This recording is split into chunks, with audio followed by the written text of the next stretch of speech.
Some men break under the weight of just surviving. Frank Calloway had been carrying that weight for 6 years, working 3 jobs at 52, with nothing left but exhaustion and a son who wouldn't return his calls. Then a letter arrived about an inheritance. $20. That's all it was worth, according to the lawyer. A crumbling property from a relative he'd never met. Frank almost ignored it, but something told him to make the drive. What he discovered inside that forgotten building would prove that sometimes life saves its biggest surprises for those who've stopped expecting anything at all. Could one trip to a worthless property change everything? Before we jump back in, tell us where you're tuning in from, and if this story touches you, make sure you're subscribed, because tomorrow I've saved something extra special for you. Frank Calloway's alarm went off at 4:30 in the morning, same as it had every day for the past 6 years. The sound cut through the darkness of his studio apartment like a knife, and he reached over to silence it before the second beep could start. His hand found the phone on the nightstand, and for just a moment, the same moment he experienced every morning, he checked the screen for messages that weren't there. Nothing from Kevin. He sat up slowly, feeling his lower back protest. 52 years old, and his body kept a detailed accounting of every hour he'd spent on his feet, every box he'd lifted, every floor he'd mopped. The pain wasn't sharp anymore, just a constant low hum that he'd learned to ignore the way you ignore the sound of traffic outside your window. The apartment was small enough that he could see the entire space from where he sat on the edge of his bed. Kitchen along one wall, bathroom door to his left, a single window that looked out onto the parking lot. 3 years he'd been here, and he still hadn't hung anything on the walls except a calendar from the hardware store and one photograph in a simple frame. The photo showed a younger version of himself, his arm around a woman with kind eyes and a warm smile. A boy of maybe 10 stood in front of them, grinning, gap-toothed at the camera. They were at the beach, all 3 of them sunburned and happy. That was 15 years ago, back when Sundays meant family time instead of driving strangers around town for extra cash. Frank stood and moved through his morning routine with the efficiency of repetition. Coffee first, cheap instant stuff that he made in a mug with water heated in the microwave. He'd sold the coffee maker 2 years back when the electric bill got too high. While the water heated, he pulled on his janitor's uniform, navy blue pants, and a matching shirt with Calloway stitched over the pocket in red thread. The uniform still smelled faintly of the industrial cleaner he used at the office building downtown. He'd learned to stop noticing it, the same way he'd stopped noticing a lot of things. You adapt or you break, and Frank Calloway hadn't broken yet. He drank his coffee, standing at the kitchen counter, looking at the stack of bills held down by a ceramic salt shaker shaped like a rooster. Electric, water, internet. He kept the internet because he told himself Kevin might email, though Kevin never did. Credit card statements with balances that never seemed to shrink, no matter how much he paid. Medical bills from when he'd had that kidney stone last year and had to go to the emergency room. The math was simple and brutal. His janitor job paid for rent. The night stocking at the warehouse covered utilities and food. The weekend rideshare driving went to everything else, and there was never quite enough left over. He'd been treading water for so long, he'd almost forgotten what it felt like to swim. By 5:15, he was out the door with his thermos of coffee and a paper bag containing 2 peanut butter sandwiches he'd made the night before. The truck in the parking lot was older than Kevin, a battered Ford with rust eating away at the wheel wells. It started on the 3rd try, the engine coughing before settling into a rough idle. The streets were empty this early. Frank drove through the grey pre-dawn light, past closed storefronts and dark houses, past the park where he used to take Kevin to play baseball. He didn't let himself look at the park anymore. Too many memories of a small boy running the bases while his mother cheered from the bleachers, and Frank tried to make it home from work in time to see the last few innings. The office building where he worked rose 12 stories in the center of downtown. Frank parked in the employee lot around back and let himself in through the service entrance. The building was silent except for the hum of the HVAC system. He liked these hours before anyone else arrived, when the space felt like it belonged to him. Morning, Frank. Hank was already in the supply closet, loading his cart. He was 68, had been doing this work for 40 years, and moved with the careful deliberation of someone who knew his body's limits. His face was deeply lined, but his eyes were sharp, and he'd taken Frank under his wing when Frank first started, after his wife died. Morning, Hank. Frank grabbed his own cart, checking that he had enough trash bags and cleaning solution. You're here early. Couldn't sleep. Got to thinking about the grandkids' visit next month. Hank smiled.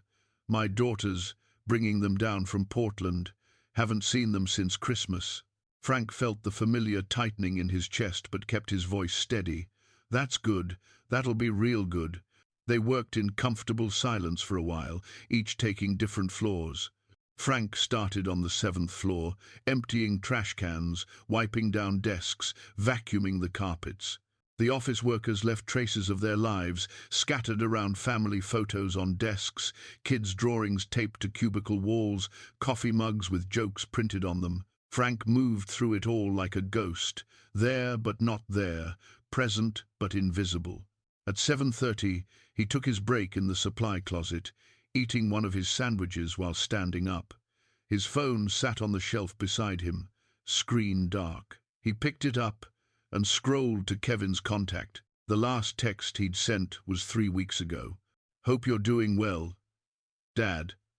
Kevin hadn't responded. His thumb hovered over the call button, but he didn't press it. What would he say?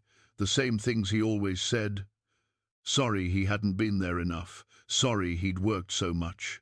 Sorry he couldn't fix the sadness that had settled over their house after Linda died.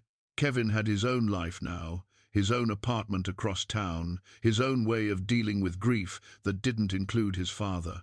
Frank put the phone away and finished his shift.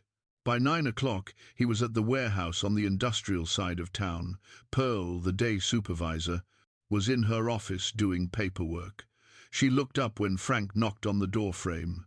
You look tired, she said, not unkindly. Pearl was in her 50s, built solid, with grey hair she kept cut short, and a no-nonsense attitude that Frank respected. I'm always tired, Frank said. When's the last time you took a day off? Don't remember. Pearl shook her head. You're going to work yourself into the ground, Calloway. Then what? Then I'll rest. He tried to make it sound like a joke, but it came out flat. His warehouse shift was straightforward. Receive shipments, check inventory, stock shelves.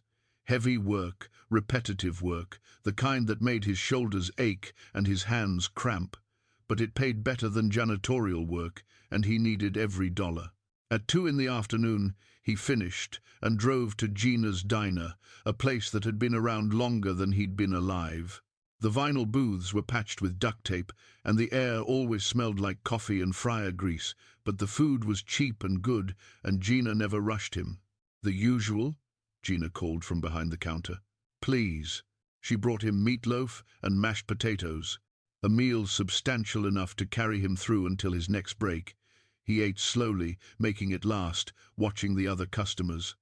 A couple of construction workers comparing their phones. An older woman reading a paperback novel. A young mother trying to convince her toddler to eat his vegetables. Normal people living normal lives. Frank wondered sometimes what that felt like. His phone buzzed. For a wild moment he thought it might be Kevin, but it was just a notification about a credit card payment due. He silenced it and went back to his meal. At 5 o'clock, he was back in his truck, logged into the rideshare app, waiting for his first passenger. Weekend driving was usually decent money, people going to dinner, to bars, to visit friends. Frank drove them all without complaint, made small talk when they wanted it, stayed quiet when they didn't. By midnight, he was back in his apartment, feet throbbing, back aching, mind too tired for anything except sleep. Tomorrow he'd do it all again, and the day after that, and the day after that. This was his life now. This was all it would ever be. He was asleep within minutes of his head hitting the pillow, and he didn't dream. The letter arrived on a Tuesday, wedged between a utility bill and a credit card offer. Frank almost threw it away with the junk mail.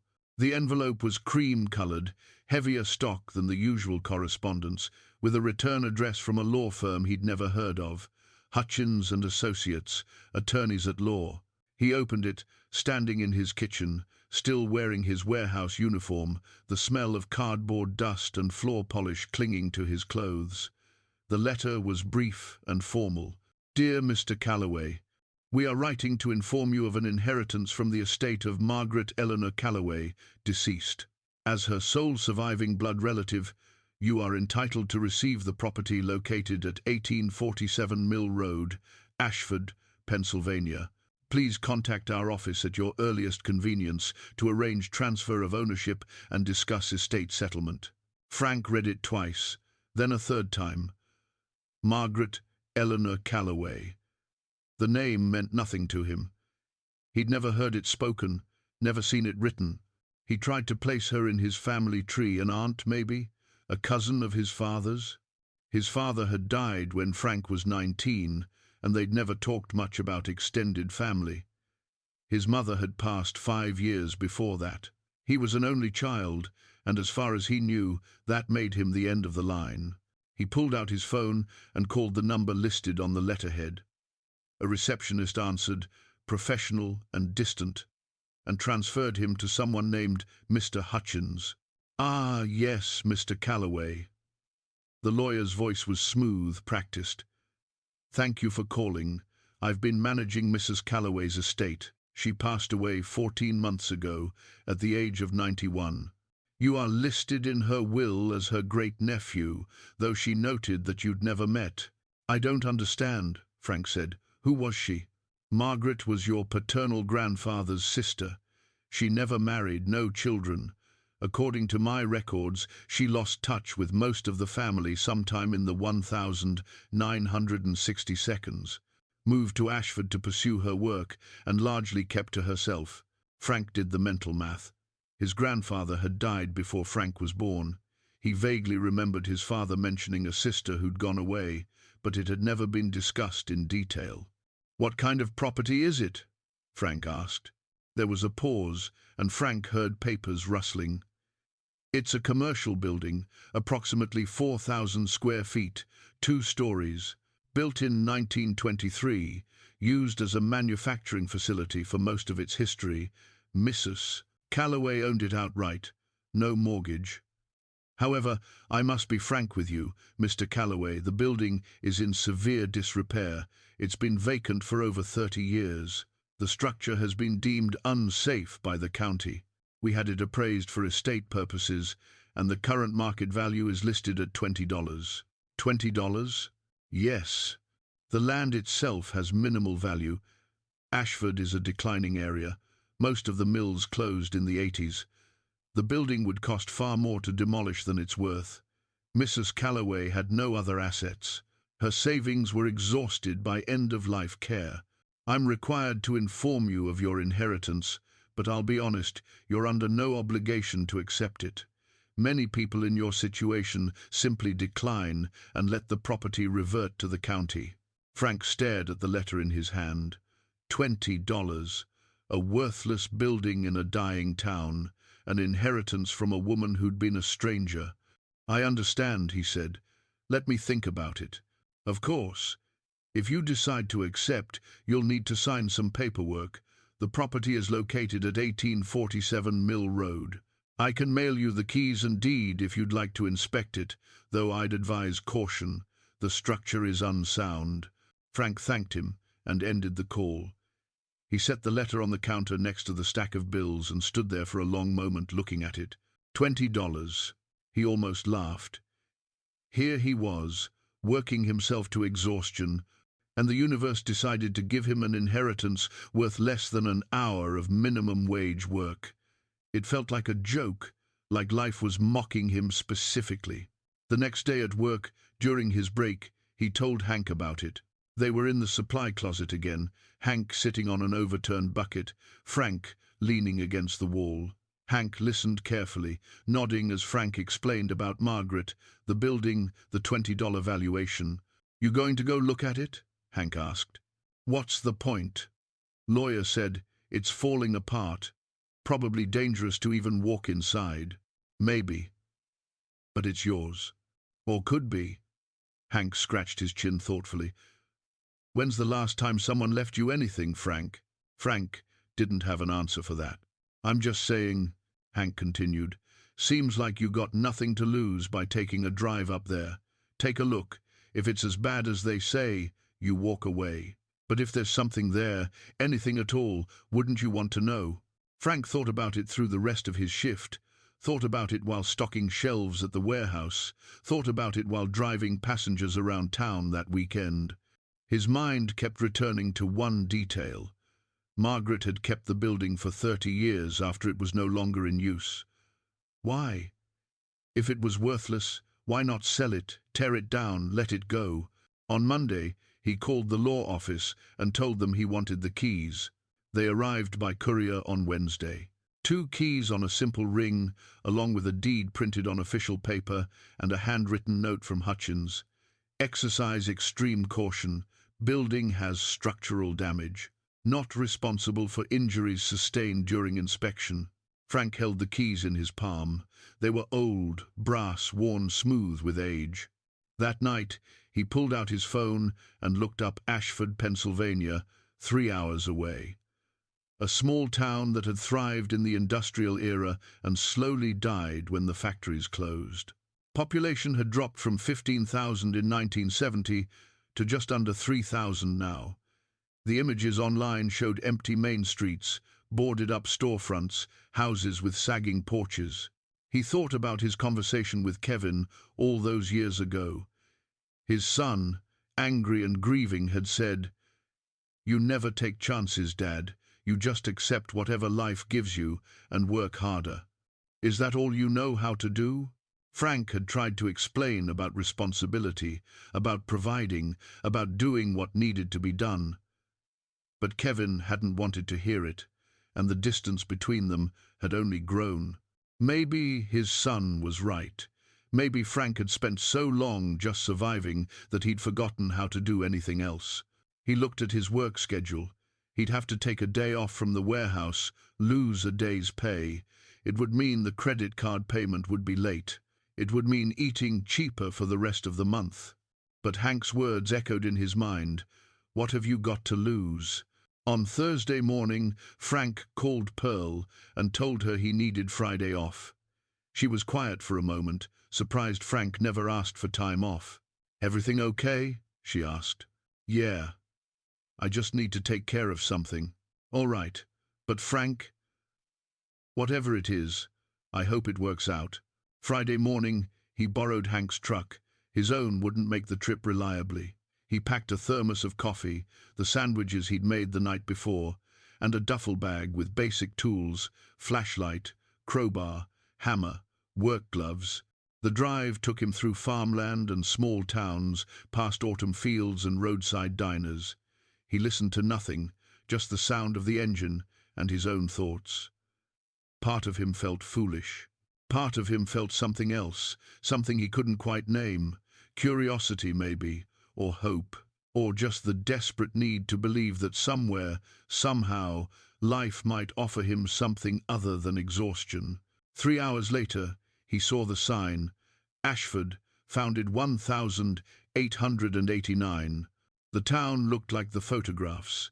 Empty streets, faded storefronts, a sense of abandonment that hung in the air like fog. He followed the directions to Mill Road, turned down a cracked asphalt street lined with bare trees. And there it was, 1847 Mill Road. The building was worse than he'd imagined. Red brick, 2 stories, covered almost entirely in ivy and creeping vines. The windows on the first floor were broken or missing entirely. The front entrance had partially collapsed, leaving a gap like a missing tooth. The roof sagged in the middle. Frank sat in the truck, engine running, looking at it. This was his inheritance. $20 worth of nothing. He turned off the engine and reached for his tools. Frank circled the building slowly, boots crunching on broken glass and dead leaves. The structure looked even worse up close. Cracks spider-webbed across the brick facade. Sections of mortar had crumbled away entirely, leaving gaps where weather had worked its way inside. The smell of mold and decay hung thick in the air. He tested the front entrance first, but the collapsed section made it impassable. Wooden beams had given way, bringing part of the second floor down with them. He could see through the gap into darkness beyond, but there was no safe way through. Moving around the side, he found a smaller door, metal and rusted but still intact. A heavy padlock held it shut, the lock itself orange with corrosion. Frank pulled the crowbar from his bag and worked the edge under the lock's hasp. The screws holding it to the doorframe had rusted through. With steady pressure they pulled free, and the whole assembly came loose. The door opened with a shriek of metal on metal. Frank clicked on his flashlight and stepped inside. The beam cut through dust-filled air, illuminating a space that had once been a workshop. Long wooden benches lined the walls, their surfaces scarred with decades of use.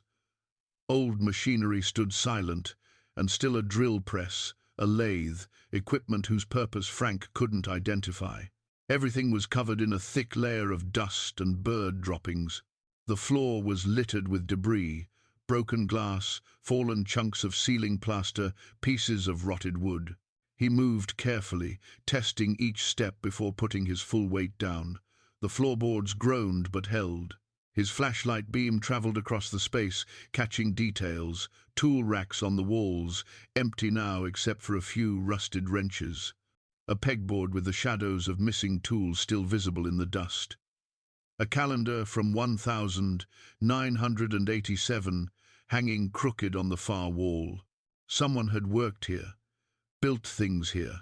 The space had a history that Frank could almost feel, like the building remembered what it had been before abandonment. Near the back, he found a metal time clock mounted on the wall, the kind workers would use to punch in and out. A few time cards still hung in their slots, names faded but partially legible. J. Morrison, K. Chen, people who'd earned their living here, who'd clocked in morning after morning just like Frank did now. He picked up a metal lunch pail from one of the benches, its surface spotted with rust. Someone had carried this to work every day, had sat at this bench eating sandwiches just like the ones Frank had brought with him. The connection felt personal, immediate. His phone rang, the sound jarring in the silence. Frank pulled it from his pocket and looked at the screen. His heart jumped. Kevin. His son's name glowed on the display. The first call in 2 years. Frank's hand shook slightly as he answered. Kevin? Hey. Dad. The voice was older, deeper than Frank remembered, but unmistakably his son's. It's good to hear from you. Frank kept his voice steady, tried not to sound too eager, too desperate. Yeah. Sorry it's been so long. An awkward pause. I've been meaning to call. That's okay. I understand. Frank did understand, even if it hurt. How are you doing? I'm good. Actually, that's why I'm calling. Another pause, longer this time. I'm getting married. The words hit Frank like a physical thing. His son was getting married. Kevin had found someone, built a life, reached this milestone, and Frank had missed all of it. That's wonderful, Frank said, and meant it despite the ache in his chest. Congratulations. When? Next spring, April. Kevin's voice softened slightly. Her name is Jennifer. We've been together for 3 years. 3 years. Kevin had been with someone for 3 years, and Frank hadn't known, hadn't been part of it. The distance between them suddenly felt vast, unbridgeable. I'm happy for you, Frank said. Really happy. Thanks. Kevin cleared his throat. So, I wanted to ask, would you want to come? To the wedding? Frank closed his eyes. Of course I would. I'd be honored. Okay. Good. Kevin sounded relieved, but also uncertain. I wasn't sure if you'd want to, after everything. Kevin, I've always wanted to be part of your life. That never changed. I know. I just needed time, I guess. After Mum died, everything felt wrong. Being around you reminded me of her, and it hurt too much. I understand that too. They were both quiet for a moment, the silence filled with years of unspoken words, unresolved grief, missed opportunities. Where are you? Kevin asked. Sounds echoey. Frank looked around at the abandoned workshop, at the dust and decay and forgotten history. I'm in an old building. Got a letter about an inheritance. Came to check it out. An inheritance? From who?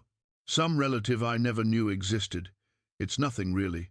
Just a building worth about $20. Frank tried to make it sound light, dismissive. You drove somewhere to see a building worth $20? Yeah, well, I had the day off. Figured I'd take a look. Kevin was quiet again, and Frank wondered what he was thinking. Finally, his son said, That doesn't sound like you. Taking time off to chase something uncertain. Maybe I'm changing. Frank hadn't meant to say it, but the words came out anyway. Maybe that's good. Kevin's voice carried something Frank hadn't heard in years. Not warmth exactly, but not coldness either. An opening, perhaps. A possibility. They talked for a few more minutes. Kevin told him about Jennifer, about her work as a teacher, about the small wedding they were planning. Frank listened, asked questions, tried to sound supportive without being intrusive. When the call ended, Frank stood in the empty building, phone still in his hand, feeling something shift inside him. His son was getting married. Kevin wanted him there. After 2 years of silence, a door had opened just slightly. He thought about the $20 inheritance, about driving 3 hours to see a worthless building, thought about what Kevin had said, that it didn't sound like him. Maybe his son was right. Maybe he'd spent so long working, so long just pushing through each day, that he'd forgotten how to do anything else. And maybe that was part of why Kevin had pulled away. Not just grief over losing his mother, but watching his father disappear into work, into exhaustion, into a life with no room for anything except survival. Frank looked around the workshop again. Someone had built things here, created things, had purpose beyond just getting through the day. He spotted stairs at the far end of the room, half hidden behind a collapsed section of ceiling. The wood looked rotted, dangerous. But his flashlight beam caught something beyond them, another door, metal like the one he'd entered through. Frank moved carefully through the debris, testing each step. The stairs creaked but held his weight. At the top, the second floor opened into what had once been office space. A desk sat against one wall, its surface warped and cracked. Filing cabinets stood with their drawers pulled open, empty. Water damage had destroyed most of the ceiling, leaving exposed beams and insulation hanging like grey moss. But in the back corner, he found something different. Another door. Heavy metal, unlike anything else in the building, and on it, stenciled in faded white paint, Private, M. Calloway. Margaret's private space. Frank tried the handle. Locked. He pulled the keys from his pocket, the ones the lawyer had sent, and tried the first one. It didn't fit. The second key slid in smoothly. The lock turned with a solid click that echoed in the empty space. Frank stood there for a moment, hand on the door, wondering what Margaret had kept locked away for all those years. What had been important enough to seal behind metal while the rest of the building fell apart around it. He pushed the door open. The air inside was different, dry, still, as if the room had been sealed away from time itself. Frank's flashlight beam swept across the space. It was smaller than he'd expected, maybe 20 feet square. But unlike the rest of the building, this room was intact. No water damage, no collapsed ceiling, no evidence of decay. The walls were lined with industrial shelving units, heavy metal frames that looked built to last. And on those shelves, covering every available surface, were objects wrapped in canvas tarps. The tarps were thick with dust, undisturbed for decades. Frank stepped inside carefully, his boots leaving prints on the concrete floor. The door had kept out moisture, kept out time. Whatever Margaret had stored here had been preserved. He moved to the nearest shelf and pulled back a corner of the first tarp. Dust billowed into the air, making him cough. Beneath the canvas, he found wooden crates, the kind used for shipping fragile items. Each crate was marked with dates written in black marker. 1979, 1982, 1985. Frank set down his flashlight and used both hands to lift the first crate from the shelf. It was heavier than expected. He carried it to the center of the room, where a small work table stood, and set it down carefully. The crate's lid was nailed shut, but not sealed. Frank worked the crowbar under the edge and pried it loose. The nails squeaked as they pulled free from wood that had dried and aged. Inside, he found straw packing material, yellowed and brittle. He pushed it aside carefully. His fingers touched metal. Cool, smooth, shaped. Frank pulled the object out and held it up to the flashlight. It was a decorative fixture of some kind, maybe 18 inches tall, hand-hammered metal, iron or steel, he couldn't tell, worked into an intricate pattern of scrollwork and geometric shapes. The craftsmanship was extraordinary. Every curve, every line, every detail had been shaped with precision and care. This wasn't factory work, this was art. He turned it slowly in his hands, examining it from every angle. The metal caught the light, revealing depth in the design he hadn't noticed at first. Leaves intertwined with abstract patterns, birds hidden in the scrollwork. The whole piece seemed to flow like water frozen in metal. At the base, stamped into the metal itself, he found a signature, M. Calloway, 1979. Margaret had made this. Frank set it down gently and opened another crate. This one contained a smaller piece, a decorative bracket meant to support shelving or architectural elements. The same level of detail, the same flowing design, the same signature. He moved through the room methodically, pulling back tarps, opening crates. Each one contained more pieces, fixtures, brackets, decorative panels, architectural elements. Some were small enough to hold in one hand. Others were large, requiring both arms to lift. All of them bore Margaret's signature and a date. The dates ranged from the late 1970s through the mid-1980s. Dozens of pieces, maybe more than 100. Frank couldn't begin to estimate. Each one represented hours of work, skill accumulated over years, an eye for design that transformed functional objects into something beautiful. On one shelf, he found a leather-bound journal. The cover was worn smooth, the pages yellowed but intact. Frank opened it carefully. Margaret's handwriting filled the pages. Neat, precise, the hand of someone who took care with everything she did. He read at random, flipping through dated entries. March 15, 1981, completed the handrail commission for the courthouse. 3 months of work. They paid exactly what we agreed, not $1 more. But I know it's worth twice that. The client will never understand the difference between acceptable and exceptional. That's not why I do this. The 3rd of July, 1983. Another rejection from the gallery. They want contemporary pieces. They don't understand that true craft isn't about trends. It's about honoring the material, respecting the process. Mass production has trained people to accept mediocrity. I refuse. November 20, 1985. I think about the master often, Herr Richter. He taught me that every piece tells a story, carries intention. Craft without soul is just manufacturing, he would say. I try to remember that when the work feels invisible.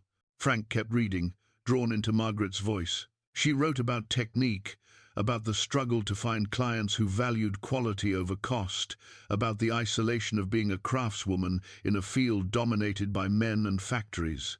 One entry stopped him. The 8th of April, 1979. Received my certificate today. 5 years of apprenticeship complete. Herr Richter said I was his finest student. Coming from him, that means everything. But I return home to find the world has moved on. Handcrafted architectural elements are too expensive, not practical, old-fashioned. Perhaps they're right. Perhaps I'm building beautiful things for a world that doesn't want them anymore. Frank closed the journal carefully. He thought about Margaret, working alone in this building, creating pieces of exceptional quality that no one seemed to want, pouring years of her life into work that went unrecognized. He understood that feeling more than he wanted to admit. His phone buzzed. A text from Hank. How's the treasure hunt going? Found any gold? Frank looked around the sealed room, at the dozens of wrapped objects, at Margaret's careful documentation of work that had been locked away for decades. He typed back, "Not sure yet, but I found something." He needed to know more. Frank pulled out his phone and started taking pictures. The fixtures, the signatures, the dates, pages from Margaret's journal. His phone's battery was at 30%, but he kept shooting, documenting everything he could. Then he carefully selected one piece, a smaller decorative panel, about 12 inches square, manageable to transport. He wrapped it in clean shop rags from his truck and placed it in a padded toolbox. Before leaving, Frank stood in the doorway and looked back at the sealed room. Margaret had preserved all of this. She'd paid to maintain this building for 30 years after she stopped working, just to keep these pieces safe. That had to mean something. He locked the door behind him and made his way back downstairs, moving carefully through the debris. Outside, the afternoon sun was lower in the sky. He'd been inside for hours. Frank loaded the toolbox into Hank's truck and sat in the cab, engine running, looking at the building. His mind was churning. The quality of Margaret's work was obvious even to his untrained eye. But was it valuable? Was it just old? Was there a market for hand-forged architectural elements from the 1982? He needed someone who knew about these things. Frank remembered something Gina had mentioned once at the diner. Her brother ran an antique shop, dealt in old furniture and collectibles. It wasn't much, but it was a starting point. The drive home felt shorter than the drive there. Frank's mind was too busy to notice the passing miles. He thought about Margaret, about her journal entries, about work done in isolation and sealed away. He thought about Kevin's call, about the wedding invitation, about doors opening after years of being closed. By the time he reached his apartment, it was after 8. He'd missed his warehouse shift entirely, lost a full day's pay. Pearl had left a voicemail asking if everything was okay. He'd have to call her back, explain, hope she understood. But for the first time in 6 years, Frank didn't immediately calculate what the lost wages meant, which bill would go unpaid, how much tighter he'd have to squeeze his budget. Instead, he carried the toolbox inside, set it on his kitchen table, and carefully unwrapped Margaret's panel. Under his apartment's harsh, fluorescent light, the metalwork seemed to glow. Frank called Pearl first thing Saturday morning to apologize. She listened quietly as he explained about the inheritance, the building, losing track of time. He expected anger, maybe a warning about reliability. Instead, she just said, "Don't make it a habit, but I'm glad you took a day for yourself. See you Monday." The kindness caught him off guard. He thanked her and hung up, feeling like maybe the world was slightly less harsh than he'd come to believe. On Sunday, after his rideshare shift ended, Frank drove to Gina's diner. It was late afternoon, the slow period between lunch and dinner. Gina was wiping down the counter when he walked in. "Frank, you want your usual?" "Actually, I was hoping to talk to your brother. You mentioned he deals in antiques?" Gina's eyebrows rose. "Irving?" "Yeah, he's got a shop over on Walnut Street." "I inherited something. I'd like someone to look at it. Tell me if it's worth anything. Irving loves that kind of thing. I'll call him, see if he's at the shop." 10 minutes later, Frank was standing outside a narrow storefront with Whitmore Antiques painted on the window in gold letters. The display featured an old phonograph, a set of china, and a rocking chair that looked like it had seen better days. The bell above the door chimed as Frank entered, carrying the toolbox. The shop smelled like old wood and furniture polish. Every surface was covered with items: glassware, books, lamps, picture frames, tools, things Frank couldn't identify. A man emerged from the back room.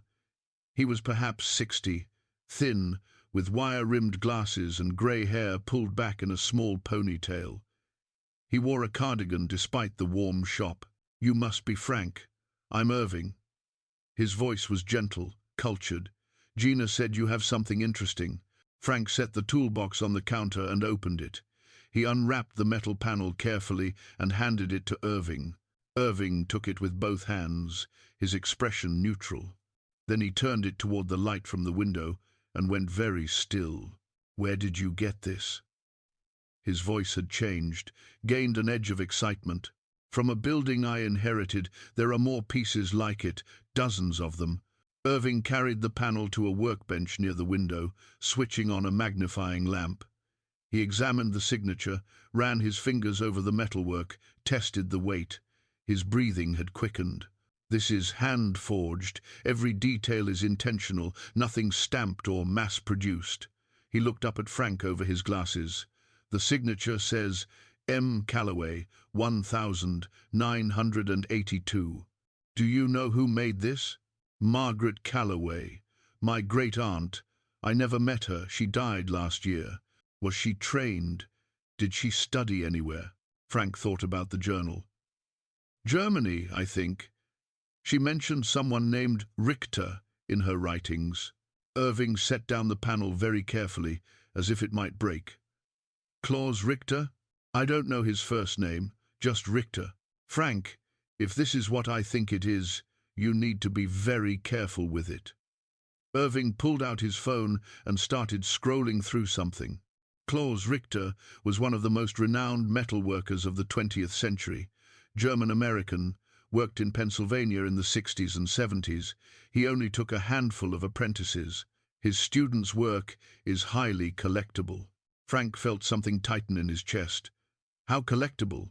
Pieces from known Richter students sell for thousands, sometimes tens of thousands, depending on size and condition. Irving kept scrolling. "But most of his students are documented. I've never heard the name Margaret Calloway. She wrote that she studied with him for 5 years, finished in 1979. Irving looked up sharply. "Do you have documentation? Certificates, letters, anything?" "She kept a journal, and there's a certificate in it, I think. I took photos." "Show me."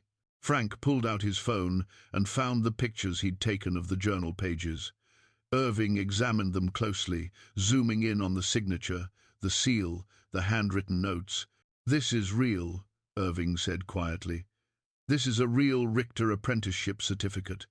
Frank, if you have dozens of pieces like this, all signed, all documented, you might be sitting on something significant." "How significant?" Irving hesitated. "I'm not an expert in this specific field. You need to talk to someone who specializes in American craft movement, someone at a university or museum. But if I had to guess, based on what I know, you're looking at hundreds of thousands of dollars, maybe more." The number didn't feel real. Frank stared at the metal panel on Irving's workbench, trying to process what he was hearing. "What should I do?" "First, don't tell anyone else about this. Not yet. Second, I can give you a name. Dr. Paulson at Commonwealth University. She's an art historian, specializes in 20th century American crafts. If anyone can authenticate and value Margaret's work properly, it's her." Irving wrote down a number on a business card. "Third, you need to secure that building. If word gets out, you could have thieves, vandals, all kinds of problems." Frank took the card, his hand not quite steady. "Will you hold on to this piece for me? Keep it safe until I figure out what to do?" "Of course. I'll put it in my secure storage." Irving wrapped the panel carefully in acid-free tissue paper. "Frank, your great-aunt was an exceptional artist. What you've found is important, not just financially but historically. People should know her work existed." Frank drove home in a daze. The numbers Irving had mentioned kept echoing in his mind. Hundreds of thousands, maybe more. It couldn't be real. Things like this didn't happen to people like him. But what if it was real? He thought about calling Kevin, but stopped himself. What would he say? "Hey son, I might be rich." It sounded absurd, and Kevin had just started talking to him again. Frank didn't want money to complicate the fragile reconnection they were building. Instead, he spent the evening going through all the photos on his phone, studying Margaret's journal entries. One passage stood out. The 14th of January 1987. "Another year ends with my work unsold, stored away. I tell myself it doesn't matter. I tell myself I did this for the craft itself, not for recognition or profit. But I'm lying. I wanted both. I wanted to be seen, to be valued, to have my work stand alongside the masters. Instead, I'm alone in this building, creating beautiful things that no one wants. Perhaps that's enough.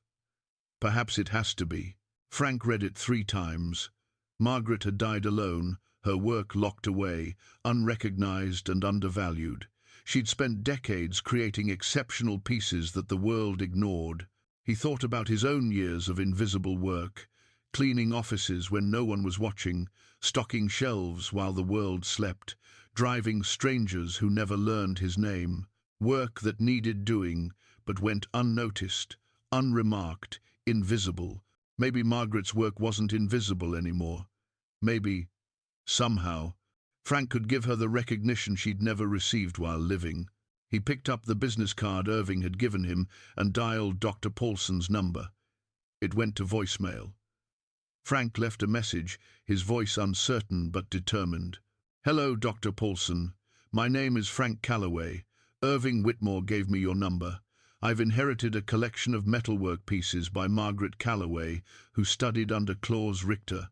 I'd like to discuss authentication, and well, I'm not sure what else. Please call me back." He hung up and sat in his quiet apartment, wondering if his life was about to change. Dr. Paulson called back on Monday morning while Frank was halfway through his janitor shift. He stepped into the supply closet to take the call, his heart racing. "Mr. Calloway, I received your message. I have to tell you, I was quite surprised. I've studied Claus Richter's work extensively, and I wasn't aware he had a female apprentice named Margaret Calloway." Her voice was crisp, academic, but Frank detected genuine interest beneath the professional tone. She kept detailed journals. "I have photos of her apprenticeship certificate, signed by Richter himself. May I see them?" Frank sent the photos while still on the phone. He heard Dr. Paulson's sharp intake of breath. "This appears authentic. The seal, the signature, the documentation style. It's consistent with other Richter certificates I've examined. Mr. Calloway, how many pieces are we talking about?" "I'm not sure exactly. Dozens. Maybe over 100. All stored in a sealed room, preserved. I need to see this collection. When can I come?" They arranged to meet at the building on Wednesday. Frank would have to take another day off from the warehouse, but Pearl had been understanding before. He hoped she would be again. Tuesday dragged. Frank moved through his shifts mechanically, his mind 3 hours away in Ashford. He kept thinking about Margaret's journal entries, about the years she'd spent creating work that no one valued, about dying alone with her legacy locked away. That evening, Frank drove back to the building. He'd purchased a heavy chain and padlock at the hardware store, better security than the rusted lock that had been there before. He also brought a powerful LED lantern and fresh batteries. Inside, he made his way to the sealed room again. This time, he examined the collection more carefully, trying to count, trying to understand the scope of what Margaret had left behind. Crate after crate contained fixtures, each one unique. Decorative brackets designed to support shelving or architectural elements. Elaborate door handles, window grates with intricate patterns. Stair railings, light fixtures, wall sconces. Every piece showed the same level of meticulous craftsmanship. On a bottom shelf, Frank found a wooden box he'd missed before. Inside were photographs, black and white, showing Margaret's work installed in buildings.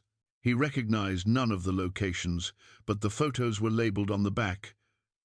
Richland Theatre, 1981. Grayson Building Lobby, 1983.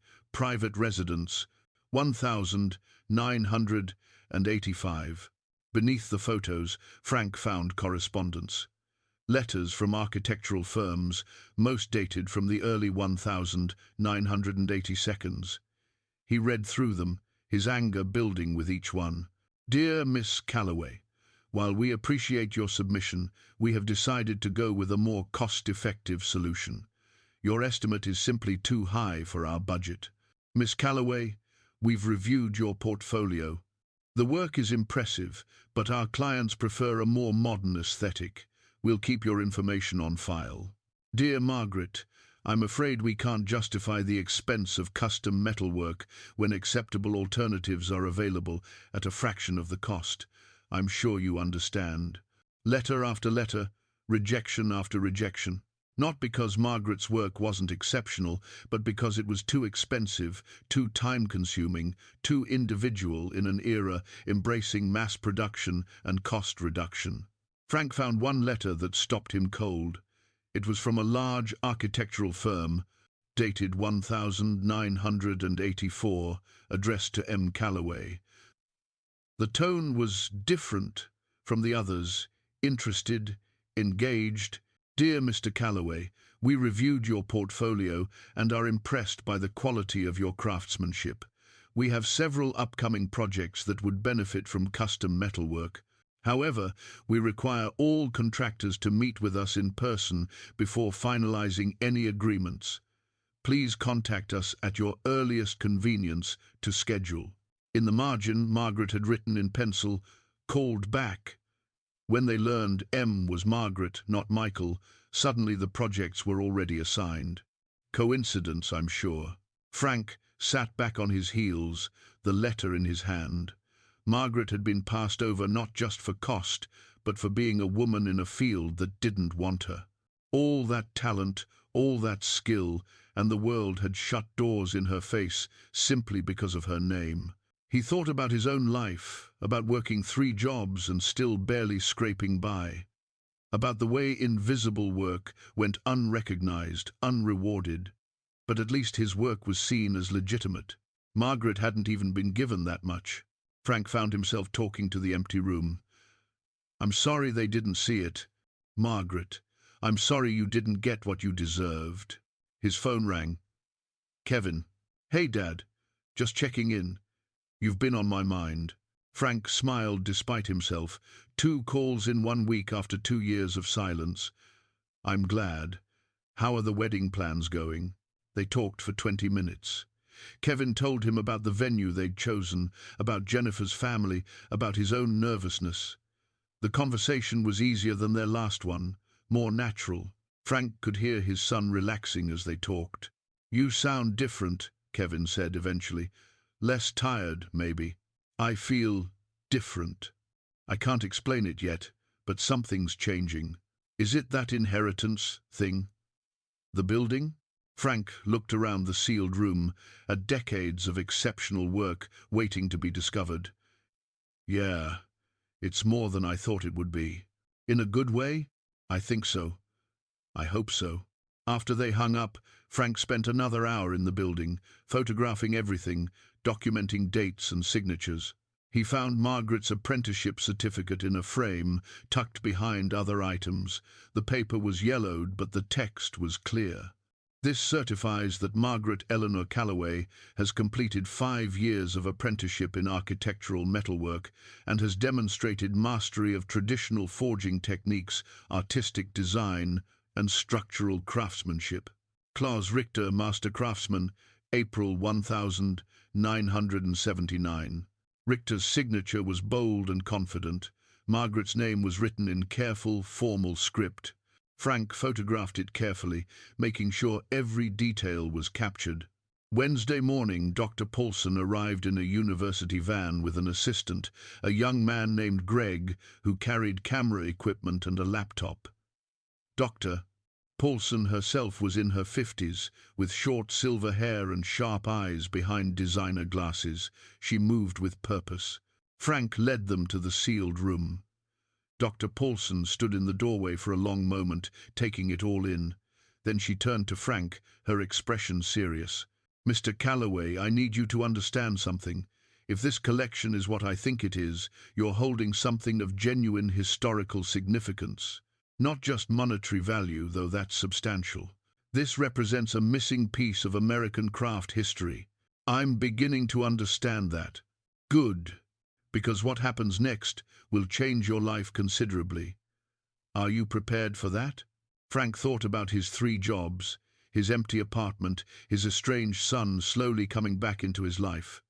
He thought about Margaret dying alone, her work sealed away, forgotten. "I think so," he said, "but I want to do right by Margaret. She deserved recognition while she was alive. Maybe we can give her that now, even if it's late." Dr. Paulson smiled, and it softened her serious face. "Then let's get to work." They spent the next 6 hours carefully examining the collection. Dr. Paulson photographed each piece, took measurements, documented signatures and dates. Greg recorded everything on the laptop, building a digital catalogue. The sun was setting when Dr. Paulson finally stood and stretched her back. "Mr. Calloway, we need to talk about next steps." Dr. Paulson pulled off her gloves and sat on one of the few stable chairs in the sealed room. Greg continued cataloguing in the background, his camera clicking steadily. "Based on what I've seen today, I can give you a preliminary assessment. Every piece here is authentic Richter School work. The technique, the design philosophy, the execution, it's all consistent with what we know about his teaching methods, and the condition is remarkable. Your great-aunt preserved these exceptionally well." Frank waited, sensing there was more. "As for value, I'd estimate the collection at somewhere between $400,000 and $700,000, possibly more, depending on auction interest, and—" "I'm sorry, did you say 700,000? Dr. Paulson nodded. "That's a conservative estimate.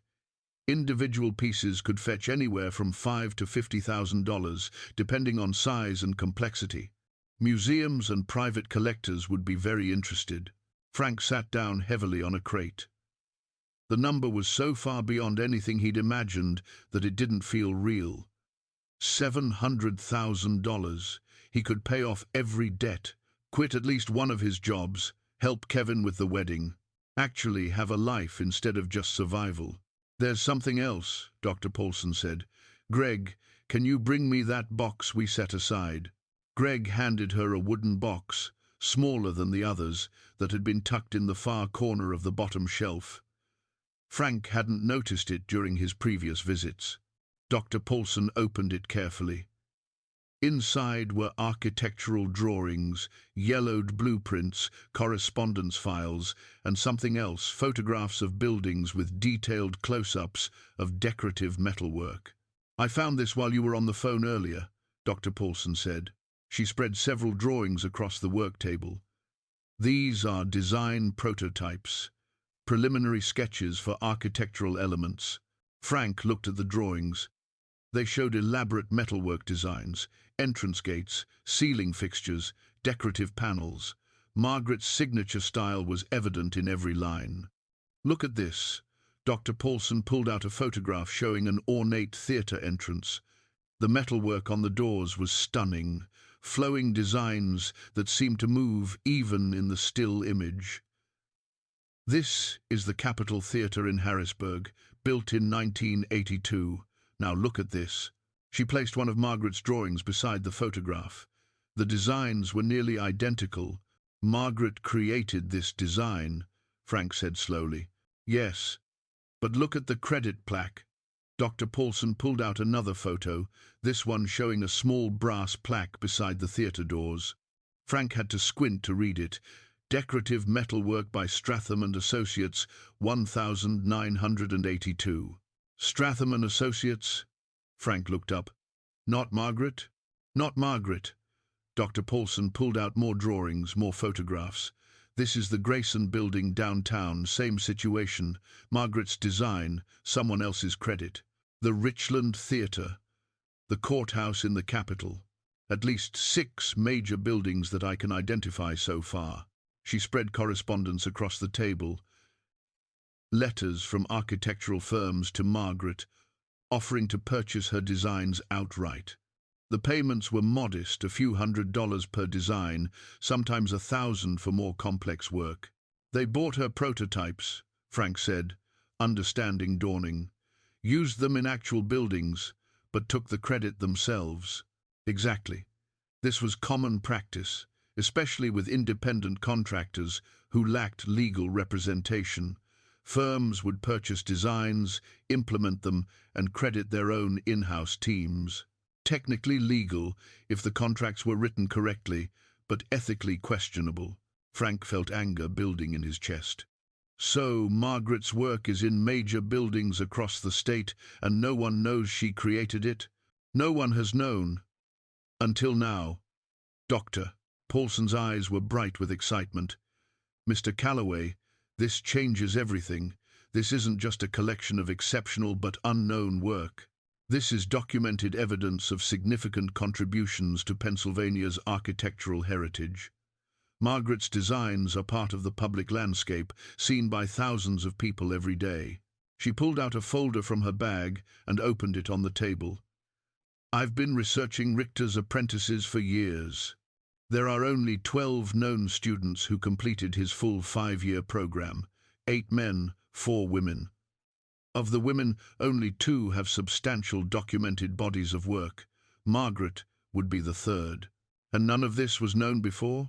Not by the academic community, no. Margaret worked independently, didn't join professional organizations, didn't exhibit publicly. She sold designs privately and stored her actual pieces here, locked away. Without you finding this collection and contacting me, her work would have remained undiscovered indefinitely. Doctor. Paulson began pulling out more items from the hidden box. Business cards from architectural firms, contracts for design purchases, even a few checks, never cashed, paper-clipped to rejected proposals. Then she found something that made her pause. An envelope, sealed, with, "To whoever finds this," written on the front in Margaret's handwriting. "Have you seen this?" Dr. Paulson asked.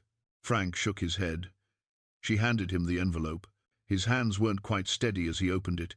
Inside was a letter, dated March 1989, written in Margaret's careful script.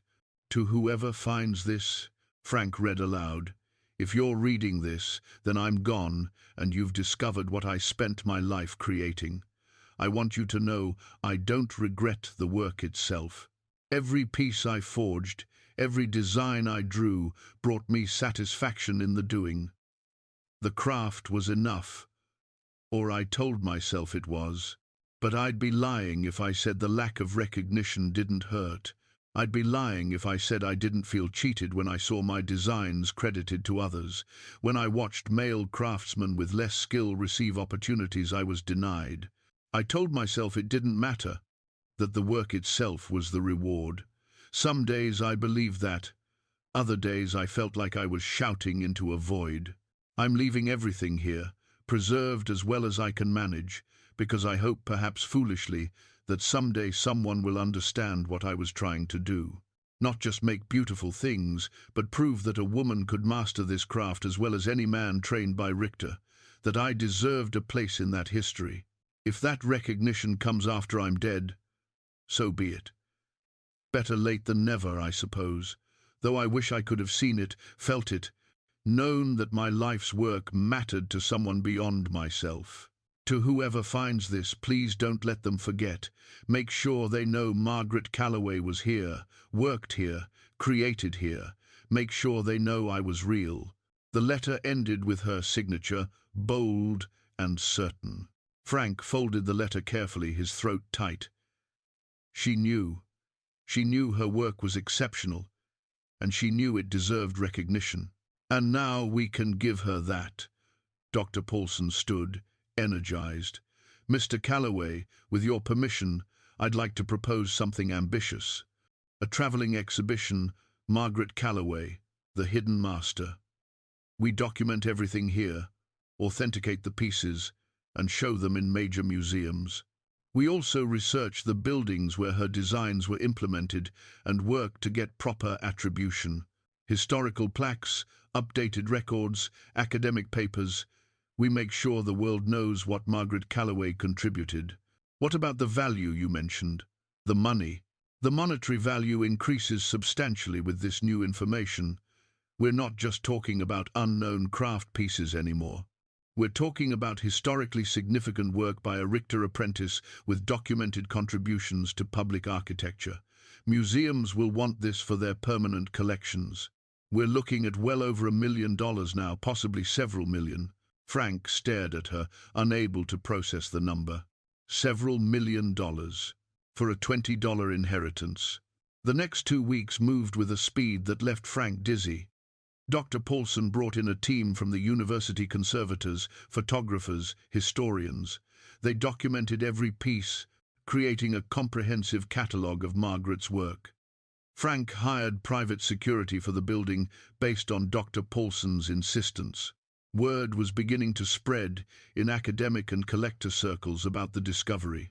A representative from Ashford Auctions, one of the country's premier houses for decorative arts, drove up from Philadelphia. She was a polished woman named Catherine who wore expensive shoes and spoke in careful, measured tones. Mr. Calloway, based on the documentation I've reviewed and the preliminary photographs, we would be honored to represent this collection. Our initial estimate for a complete auction would be between $3 and $5 million. Frank had been standing when she said it. He had to sit down. $5 million. That's on the high end, assuming strong bidder interest and ideal market conditions. But given the historical significance Dr. Paulson has uncovered, and the rarity of authenticated Richter School work, we believe it's achievable. Catherine slid a leather folder across the table. This is our standard contract. Commission is 15%, which includes insurance, marketing, catalogue production, and exhibition before auction. Frank didn't open the folder. The number was too large to feel real. $5 million. He'd been worried about making rent 6 months ago. Now, someone was telling him he might have $5 million. I need time to think about this, he said. Of course, take a week. But Mr. Calloway, you should know that other auction houses will be contacting you. We'd like the opportunity to present first. After she left, Frank sat in the building's main room, now cleaned and secured, trying to process everything. His phone rang constantly, lawyers offering services, financial advisors wanting meetings, insurance companies pitching policies. Dr. Paulson had given him the name of a reputable attorney who specialized in art and estates. Frank had hired him immediately, overwhelmed by contracts and offers he didn't understand. The attorney, a man named Wallace with grey temples and a calm demeanor, walked him through the options. You have 3 primary paths, Wallace explained during their meeting. 1. Private sale to museums or collectors. Faster, but potentially lower total value. 2. Public auction through a house like Ashford. Higher potential value, but more risk and exposure. 3. A combination sell some pieces to museums for their permanent collections at negotiated prices, auction the rest. What would you recommend? That depends on your priorities. Is this purely financial, or do you care about your great-aunt's legacy? Frank thought about Margaret's letter. Make sure they know I was real. The legacy matters, he said. Wallace nodded. Then I'd suggest you consider Dr. Paulson's exhibition proposal seriously. Yes, it might mean less immediate profit than a straight auction, but it would establish Margaret's place in craft history permanently. Museums value that. Public recognition adds value that pure market interest can't create. That evening, Frank met Kevin for dinner. His son had suggested it, just a casual meal to catch up. They sat in a quiet restaurant, and Frank found himself relaxing in a way he hadn't in years. The conversation flowed naturally. Kevin talked about work, about Jennifer's family, about their plans for after the wedding. "You seem different, Dad," Kevin said eventually. "Lighter somehow." "I feel different." Frank paused, then decided to tell him. "Not all of it, not the full scope, but enough. That inheritance I mentioned, it's turned out to be more significant than I thought." "How much more?" "Significant enough that I quit the janitor job. And the warehouse." Kevin's fork stopped halfway to his mouth. "You quit? Both of them?" "I'm keeping the rideshare work for now, just for something to do. But I don't need 3 jobs anymore." "Dad, how much are we talking about?" Frank met his son's eyes. "Enough to change things, enough to help with the wedding, if you'd let me. Enough to maybe go back to school myself, take some classes. Enough that I don't have to just survive anymore." Kevin was quiet for a long moment. Then he reached across the table and gripped Frank's shoulder. "I'm glad. You've worked yourself to the bone for years. You deserve some rest. I'm going to do something with it, though, not just sit around. There's this woman, Margaret, the one who left me the building. She spent her whole life creating exceptional work that no one recognized. I'm going to make sure people know about her now. Make sure her name gets remembered." "That's good, Dad. That sounds really good." They talked late into the evening. Kevin mentioned that he'd been accepted into an architecture program at the community college, would be starting in the fall. He seemed nervous, telling Frank, as if expecting disappointment. "I've been drawing building designs for years," Kevin said. "As a hobby, you know. But I never thought I could actually do it as a career. Too impractical, too expensive, too uncertain. Then I saw what you were doing, taking a chance on something uncertain, choosing meaning over just making money. It made me think, maybe I could try too." Frank felt something swell in his chest. Pride, gratitude, connection. "I think that's wonderful. Your mother would be so proud." Kevin's eyes got bright. "She always said I should draw more, that I had an eye for it." She was right. After dinner, they stood in the parking lot, and Kevin pulled Frank into a hug. A real one, not the stiff, obligatory embraces of the past few years. "Thanks, Dad, for everything." Frank drove home, feeling like some fundamental thing had shifted. His son was talking to him again, really talking. Not just polite conversation, but genuine connection. And it wasn't the money that had done it. It was Frank finally taking a chance, finally choosing something other than pure survival. The next morning, Dr. Paulson called with news. "I've been researching the buildings where Margaret's designs were implemented. I found evidence of her work in 11 major structures across Pennsylvania. The Capitol Theater, the Grayson Building, the State Courthouse, we already knew about those. But also the Millbrook Library, the Hartwick Museum renovation, the Convention Center downtown, Mr. Calloway. Margaret's designs are woven through the state's architectural fabric. Can we get her credit for them? Update the records? I'm working with the State Historical Society on that. It's complicated. Some of the firms that purchased her designs no longer exist. Records are incomplete. But we're building a case. Academic papers, documentation, authentication. Within a year, every building that features Margaret's work will have proper attribution. What about the exhibition? I have a proposal from the Commonwealth Museum Consortium. They want to mount a traveling show, 18 months. 6 museums across the Mid-Atlantic, opening at the State Museum, then touring to major cities. The exhibition would be called Margaret Calloway, the Hidden Master, Reclaiming a Lost Legacy. What would that mean for the collection? They're offering to purchase 20 select pieces for their permanent collections at appraised value. The rest you could sell through auction or private sale. Total financial package would be around $2 million guaranteed, plus whatever you make on the remaining pieces. Frank did the math. Less than the 5 million the auction house had estimated, but guaranteed and stable. "There's one more thing, Doctor," Paulson said. "If you agree to the exhibition, you'd need to be involved. Public appearances, interviews, speaking at the opening. Margaret's story needs a voice, and you're her family. Would you be comfortable with that?" Frank thought about Margaret's letter. "Make sure they know I was real." "Yes," he said, "I can do that." The contract from the Commonwealth Museum Consortium arrived 3 days later.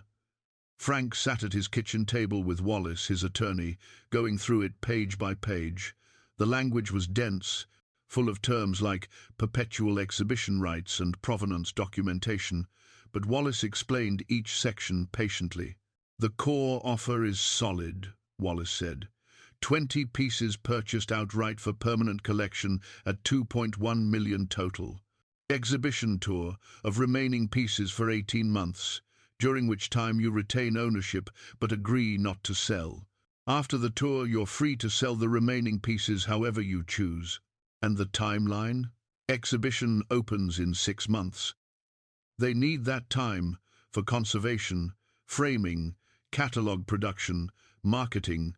You'd be required to participate in the opening event and at least 2 of the tour stops. Frank thought about standing in a museum, talking about Margaret to crowds of strangers. The idea made him nervous, but also felt right. This was what Margaret had wanted: recognition, acknowledgement that her work mattered. "There's an alternative offer you should consider," Wallace said, sliding another folder across the table. "Ashford Auctions has increased their estimate. They're now projecting 4 to 6 million if we auction the complete collection. No exhibition requirement, no public appearances. Just a straightforward sale." The numbers sat between them, stark and clear. 6 million versus 2 million. Financial security beyond anything Frank had imagined versus guaranteed but lesser amount. "What would you do?" Frank asked. Wallace smiled slightly. "I'm your attorney, not your financial advisor, but if you're asking my personal opinion, I think you already know what matters to you." Frank looked at the contracts. $6 million. He could set Kevin up for life, buy a house, never work again. The practical choice, the smart choice. But he thought about Margaret's letter, about her hope that someone would make sure her work was remembered, about Kevin saying that Frank's willingness to choose meaning over maximum profit had inspired him to pursue architecture. "I'm going to accept the museum offer," Frank said. Wallace nodded, unsurprised. "I'll draw up your acceptance and negotiate a few minor terms. You're making a good choice, Frank. Some things are worth more than their market value."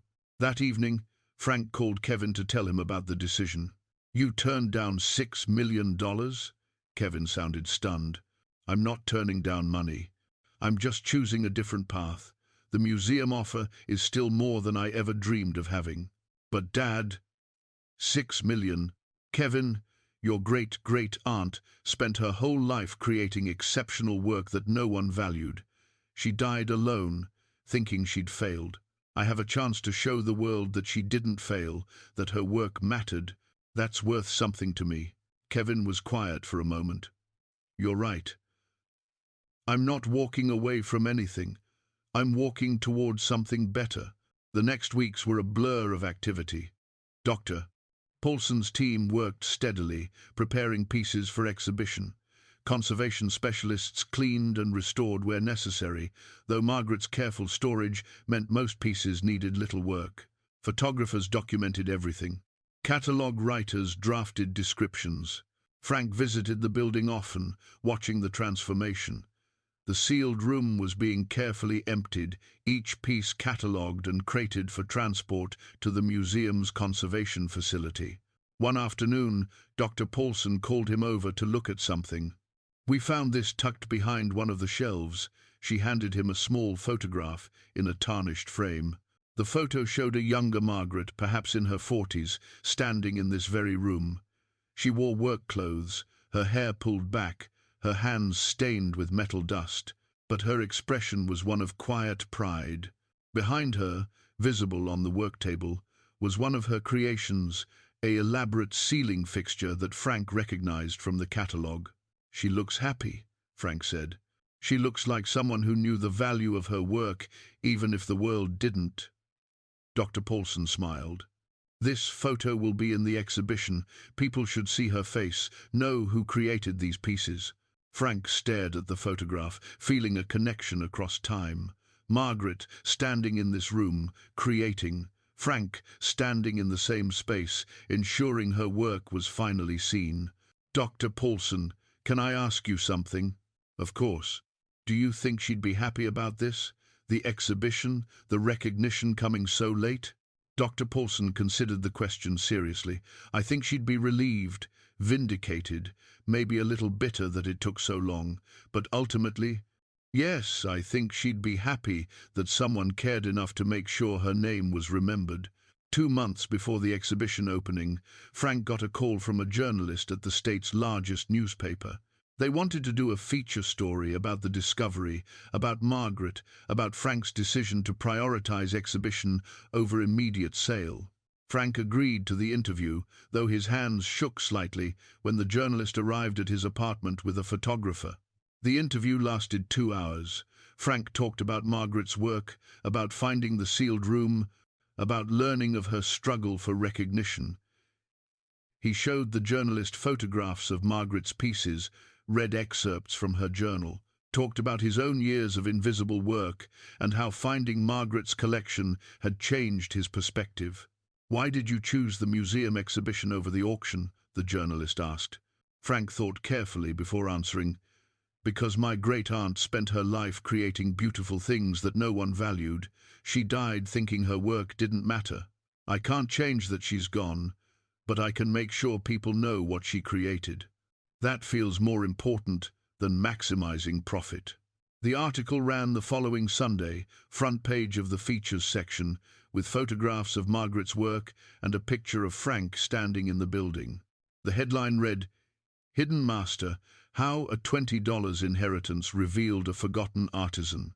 Frank's phone rang constantly after that. Television stations wanting interviews, art magazines requesting feature stories, collectors asking if any pieces might still be available for private sale.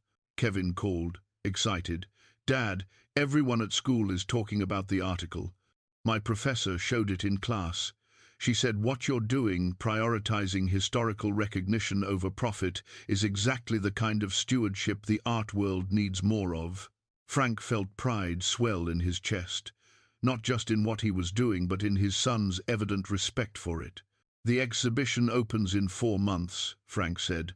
"I want you there, you and Jennifer both. We wouldn't miss it." After hanging up, Frank sat in his apartment, the same small space he'd lived in for 3 years, though he could afford better now, and realized how much had changed. Not just his circumstances, but himself. He'd spent 6 years just surviving. Now he was living with purpose. Margaret had given him more than money. She'd given him a reason to believe that invisible work, patient dedication, could eventually be seen and valued. The exhibition opened on a crisp October evening. Frank stood in the museum's main gallery, wearing a suit that Kevin had helped him pick out. It was the first suit he'd owned in 20 years, and he kept tugging at the collar. "Stop fidgeting," Kevin said, appearing at his elbow with Jennifer. "You look good." Jennifer smiled warmly. "You look distinguished. Mr. Calloway. Call me Frank, please." The gallery was already filling with people. Art historians, collectors, journalists, university faculty, local politicians. Frank recognized Dr. Paulson across the room, speaking animatedly with a group of academics. Irving from the antique shop waved from near the entrance. Even Hank and Pearl had come, both looking slightly uncomfortable in formal clothes. But Frank barely noticed any of them. His attention was fixed on the walls. Margaret's work filled the space. Each piece was mounted with museum-quality lighting that made the metalwork seem to glow. Decorative brackets, light fixtures, architectural panels, all arranged to show the progression of her skill, the development of her distinctive style. The centerpiece of the exhibition hung in the middle of the room. It was Margaret's largest work, a decorative panel nearly 6 feet tall that had taken Frank and Dr. Paulson's team 3 hours to safely transport. Hand-forged metal formed an intricate scene of trees and birds, abstract patterns flowing through natural forms. Light played across the surface, creating depth and movement. Below it, a placard read, Margaret Eleanor Calloway, Forest Panel 1986, hand-forged steel and iron, from the collection of Frank Calloway. Frank stood before it, overwhelmed. This was what Margaret had created. This was what the world had never seen. It's extraordinary. An older woman appeared beside him. She was perhaps 70, elegantly dressed, with keen eyes. I'm Claudette Pierce. I was Margaret's neighbour in Ashford for 15 years. Frank turned to her. You knew her? Not well. Margaret kept to herself mostly. But she was kind. She gave art lessons to children in the neighbourhood sometimes, teaching them about metalwork and design. My granddaughter was one of her students. Claudette's eyes were bright with memory. Margaret never talked about her own work, though. I had no idea she'd created all this. Did she seem lonely? Claudette considered. Solitary, perhaps, but not unhappy. She seemed content in her work, in the creating itself. Though I remember once she said something that stuck with me. She said, "The work matters, even if no one sees it. But it would be nice if someone did." Frank felt his throat tighten. I wish I'd known her. I think she would have liked you. You're giving her what she wanted most, to be seen. Another voice called his name. Preston Whitfield, a man in his 80s who walked with a cane, approached slowly. Doctor. Paulson had tracked him down. Through her research, he'd been another apprentice of Klaus Richter, had trained alongside Margaret in the 1972nd. Mr. Calloway. Preston's handshake was firm despite his age. Thank you for doing this. Margaret was the best of all of us who studied under Richter. Better than me, certainly. I always wondered what happened to her work. You worked with her? For 2 years, yes, she was brilliant. Richter said she had the finest eye for design he'd ever seen. But she struggled to find recognition after the apprenticeship ended. The industry wasn't kind to women, especially in craft work. I got commissions easily. Margaret had to fight for everyone. Preston's expression was sad. I lost touch with her in the 80s. Always meant to reconnect, but life got busy. I regret that now. Frank led Preston through the exhibition, listening as the old craftsman pointed out details in Margaret's technique, explained what made each piece exceptional. Other guests gathered around, listening to Preston's commentary. This scroll work here, Preston said, indicating a decorative bracket. This is pure Richter method. See how the metal flows without any harsh transitions? That takes years to master. Margaret had it perfected. As the evening progressed, Frank found himself pulled into conversation after conversation. People wanted to know about the discovery, about Margaret, about his decision to mount an exhibition rather than sell immediately. Kevin stayed close, providing quiet support. At one point, he pulled Frank aside and gestured to a wall panel showing architectural photographs, buildings where Margaret's designs had been implemented but not credited. Dr. Paulson told me about these, about how Margaret's work was used but her name was left off. It was common practice, Frank said. Firms bought her designs cheap, implemented them, took credit. That's not right. No. But we're fixing it now. The Historical Society is updating all the records. Within 6 months, every building that uses Margaret's designs will have proper attribution plaques. Kevin studied the photographs. Dad, can I tell you something? When I decided to study architecture, part of it was seeing what you did here, choosing to honor someone's work over making money. That meant something to me. Frank felt emotion welling up. Your mother would be so proud of you. I'm proud of you. They stood together, father and son, in front of Margaret's work. Dr. Paulson approached the microphone set up for speeches. The crowd quieted. "Thank you all for coming tonight," she began. "We're here to celebrate the rediscovery of an exceptional artist whose work has been hidden for decades. Margaret Eleanor Calloway was a master craftsperson, trained by one of the 20th century's greatest metalworkers. Her pieces demonstrate technical excellence and artistic vision that deserve recognition alongside any of her contemporaries." She spoke for 10 minutes, detailing Margaret's training, her struggle for recognition, the historical significance of the collection. Then she invited Frank to say a few words. Frank's hands were shaking as he approached the microphone. He looked out at the crowd, easily 200 people, all here because of Margaret. "I never met my great-aunt," he said, his voice steadier than he'd expected, "but I feel like I know her through her work. She spent decades creating beautiful things that almost no one saw. She died thinking her work didn't matter, but she was wrong. It mattered then, and it matters now. I'm just grateful I had the chance to make sure the world knows Margaret Calloway was here, worked here, created here. Thank you all for helping me do that." The applause was genuine and sustained. After the speeches, Frank stood before the centerpiece panel again.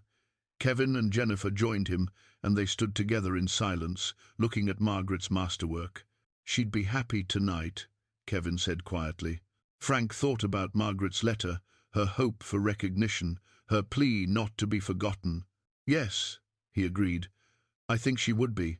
3 months after the exhibition opened, Frank sat at a small drafting table in his new apartment. It was larger than the old studio, with 2 bedrooms and windows that let in actual sunlight. One bedroom was his, the other had become a workspace where he kept Margaret's photographs, her journal, and his own growing collection of sketches. He'd enrolled in community college, taking introductory courses in architecture, history, and design fundamentals. At 53, he was the oldest student in most of his classes, but he didn't care. For the first time in decades, he was learning something just because it interested him, not because it paid the bills. The bills were no longer a concern. The museum consortium had completed their purchase of 20 pieces, and Frank had sold another 30 through carefully selected private sales to collectors who appreciated Margaret's work. The remaining pieces were in storage, waiting for the exhibition tour to continue through 3 more cities. His attorney had set up accounts, made investments, ensured Frank's financial security for the rest of his life. But the money, Frank had discovered, wasn't the important part. His phone rang. Kevin, calling during his lunch break between architecture classes. "Hey, Dad, quick question about load-bearing structures. You covered that in your history class, right?" They talked for 20 minutes. Frank pulling out his textbook to look up details, Kevin explaining his current project. The ease between them was still new enough to feel precious. They talked almost daily now, not about anything important usually, just the small details of life that add up to connection. "Jennifer and I want to have you over for dinner this weekend," Kevin said before hanging up. "Nothing fancy, just the 3 of us. I'd like that." After the call ended, Frank returned to his sketch. He was working on a design problem for class, a theoretical renovation of a historical building, incorporating modern elements while respecting original architecture. It was challenging in ways that made his brain work differently than it had in years. The doorbell rang. Frank opened it to find Pearl standing in the hallway, holding a covered dish. "Figured you might not be cooking much, what with all your studying," she said, pushing past him into the apartment. "Made you some lasagna." "Pearl, you didn't have to do that." "I know I didn't have to. I wanted to." She set the dish in the refrigerator, then turned to survey his workspace. "Look at you, going back to school. Never thought I'd see the day Frank Calloway wasn't working himself into the ground." "I never thought I'd see it either." She picked up one of his sketches, studied it with a critical eye. "This is good. You've got a feel for it." "I'm learning." "Slowly. That's the only way worth learning." Pearl set down the sketch and looked at him directly. "You seem happy, Frank. Actually happy, not just getting by." "I am. For the first time in a long time, I feel like I'm doing something that matters. Not just surviving, but actually living." Pearl nodded, satisfied. Good. You deserved a break. All those years working 3 jobs, barely keeping your head above water. I'm glad something finally went right for you. After she left, Frank walked to the framed photograph on his desk. Margaret in her workshop, pride and determination in her face. Beside it was another frame, Frank, Kevin, and Jennifer at the exhibition opening, all 3 of them smiling. His laptop chimed with an email. Dr. Paulson, with an update on the exhibition tour. Attendance had exceeded projections at every venue. 3 academic papers about Margaret's work were in progress. The State Historical Society had installed new attribution plaques at 4 buildings featuring her designs, with more to come. Margaret Calloway is no longer a footnote, Dr. Paulson wrote.